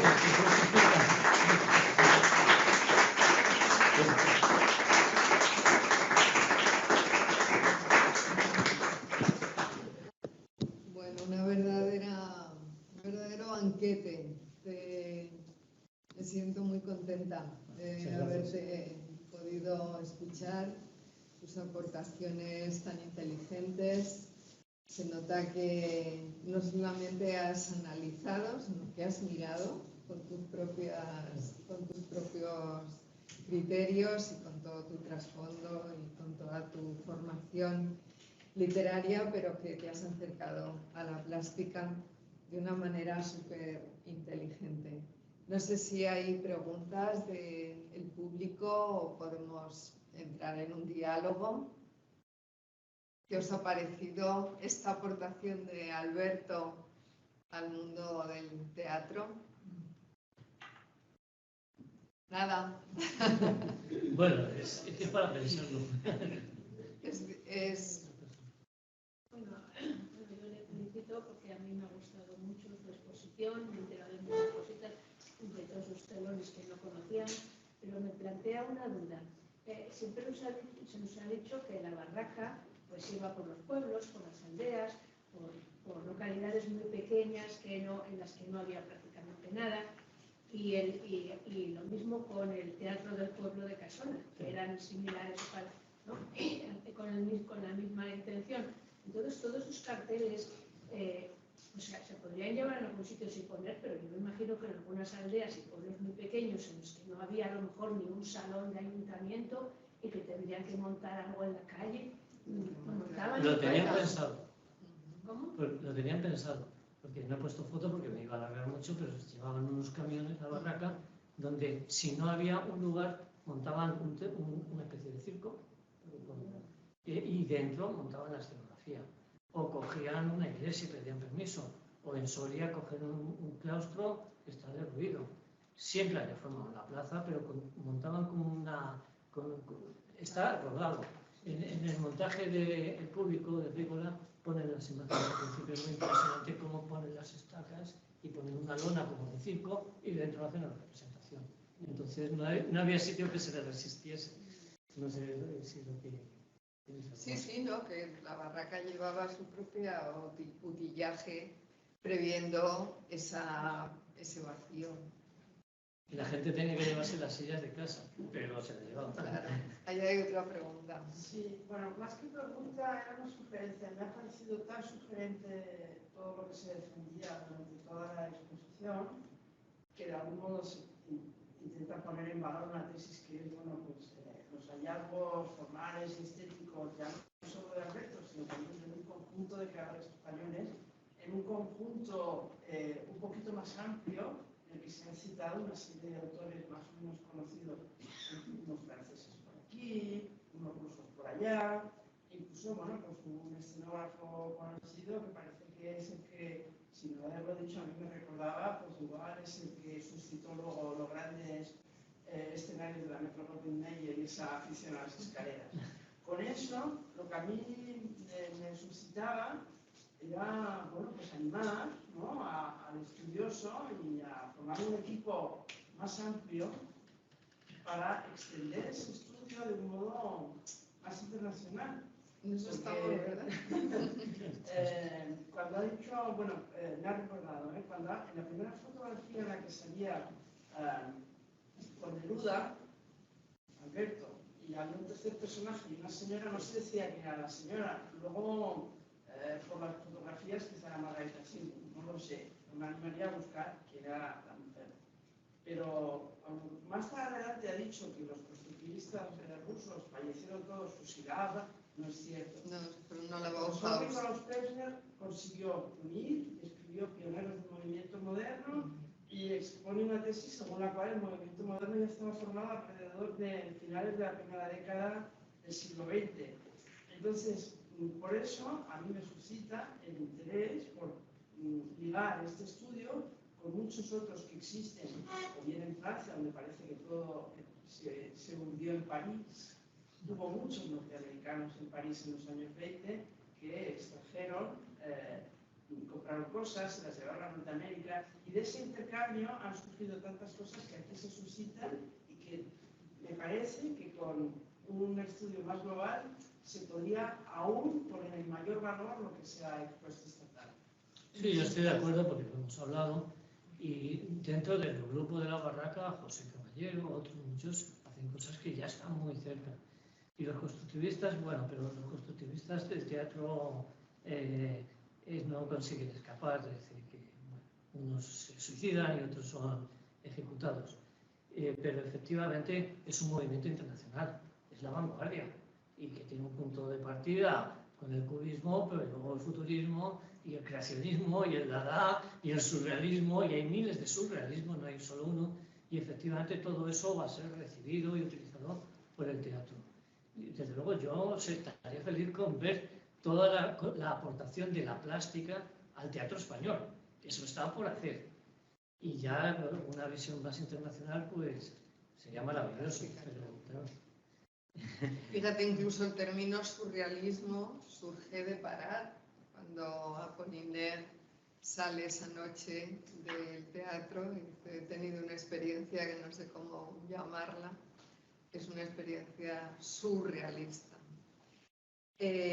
La verdad es que ha sido una velada extraordinaria, porque creo que además has planteado preguntas, que es lo interesante en una conferencia, no tener tantas certezas eruditas, que a veces es la tentación de tantos académicos, sino que has planteado preguntas que nos permiten a los demás ir recorriendo el camino y a ti mismo, ¿no?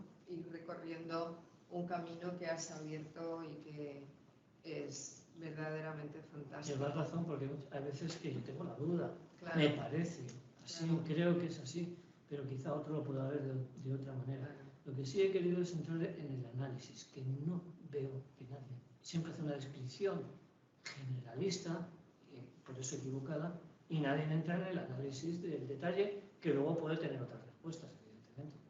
Sí, pero planteas unas cuestiones muy interesantes, y cuando tomas las figuras y les das una interpretación simbólica a partir de esa polisemia y de esos juegos. Además me gusta mucho que tampoco has utilizado con certeza el término surrealismo. Alberto no necesariamente era un surrealista. Has utilizado ese acercamiento al campo, y es un acercamiento al campo nada romántico. Él mismo a veces se contradice cuando dice, me dicen la ciudad y yo digo el campo. Pues no, Alberto también era muy citadino, y Alberto también amaba el progreso y amaba la tecnología también, ¿no? Lo que era en ese momento planteamientos también futuristas, ¿no? Va aquí que... No, es que voy a terminar con lo que voy a decir. Me gustaría preguntarte, tratando de ámbito más internacional, comentaba ella, ¿no? Ámbito más local, se ha realizado la importancia, la influencia del paisaje de Toledo en la escenografía. Porque yo, por lo menos, cada vez que veo un cartel de Alberto, veo las cárcavas. Que las cárcavas están a tiro de piedra de su casa de nación. Pero bueno, yo creo como punto de partida. Pero es un punto de partida para trabajar imaginativamente con aquello que no se ve y que es de su creación. Crear algo nuevo, que él lo dice expresamente en sus textos, y que se lo había sugerido Botero y Gasset. No, el artista es el que crea algo nuevo. Claro que no puedes desvincularte de tu experiencia. Entonces, claro, la experiencia del paisaje de Toledo o de Atocha, pues está ahí presente como punto de partida para un elemento creativo. Pero a nivel formal también, ¿eh? Si le aplicamos a esos paisajes, si nosotros aplicamos toda la figuración que hay, ese paisaje que se ve en el Piradero. Desde el Piradero, mira, las cárcavas de Pinedo es esto. Pues mira, es una cuestión a tener en cuenta desde el punto de vista plástico, desde el punto de vista formal, muy interesante. O sea que la mirada de Alberto está imbuida por este entorno que es su entorno, ¿no? Está muy bien. No, yo quería comentar que han coincidido muchas cosas buenas con respecto a Alberto, y lo digo sin ningún tipo de sonrojo. Creo que ha sido muy buena esta experiencia de estas 3 conferencias que se han organizado desde la Fundación Ortega Marañón, pero además ha coincidido también con la publicación de un libro colectivo que editó Alfonso y que fue el editor Enrique Sánchez Lubián. Es un libro en el que participaron diversas voces, además diversas voces de diversas disciplinas. Es un libro recién salido, está todavía calentito, y lo tenemos aquí, si lo queréis echar un vistazo o comprar. Este libro, que se hizo con mucho cariño, como digo, el coordinador fue Enrique Sánchez Lubián, se llama Palabras de y para un escultor, Alberto. Para este libro además se eligió una de las esculturas más bellas de Alberto, que es esta maternidad que salió de un conjunto escultórico que no vio la luz, es esta maternidad que se conserva en el Reina Sofía. Si queréis adquirir el libro, pues aquí lo tenemos. Como digo, es un libro además coral, o sea que son muchas voces desde diferentes formaciones y diferentes disciplinas. Creo que son momentos felices para redescubrir a Alberto, para pensar en Alberto, para repensar y para continuar. Y nos ha faltado el pájaro. Yo esperaba que lo ibas a traer, Jesús. El pájaro bebiendo agua iba a ser el colofón. Pero ahí es donde le permiten volver a su estética propia, cuando se produce una vuelta, como el Stalin, y hay un cambio, claro, y puede hacer esas cosas. Yo, hablando con Rafa el otro día, comentábamos que el año 32 y el año 33 son años importantes en la vida de Alberto, porque él escribe dos textos fundamentales y sobre todo palabras de un escultor, y es el momento en el que deja la escultura durante 5 largos años, hasta 1937 no la vuelve a retomar, y es cuando se incorpora al lenguaje dramático y se incorpora al teatro, ¿no? Creo que deberíamos seguir profundizando qué pasó ahí, cuáles son sus tribulaciones. La sugerencia fue tuya, pero la he comprobado que efectivamente van coincidiendo, y creo que el teatro le aporta en ese momento unas cosas que la escultura no, y como decía Otecia, no me voy a engañar a mí mismo, voy a hacer esto, y luego vuelve otra vez a la escultura. Luego vuelve a lo suyo. ¿Algo más por ahí? ¿Qué precio tiene el libro?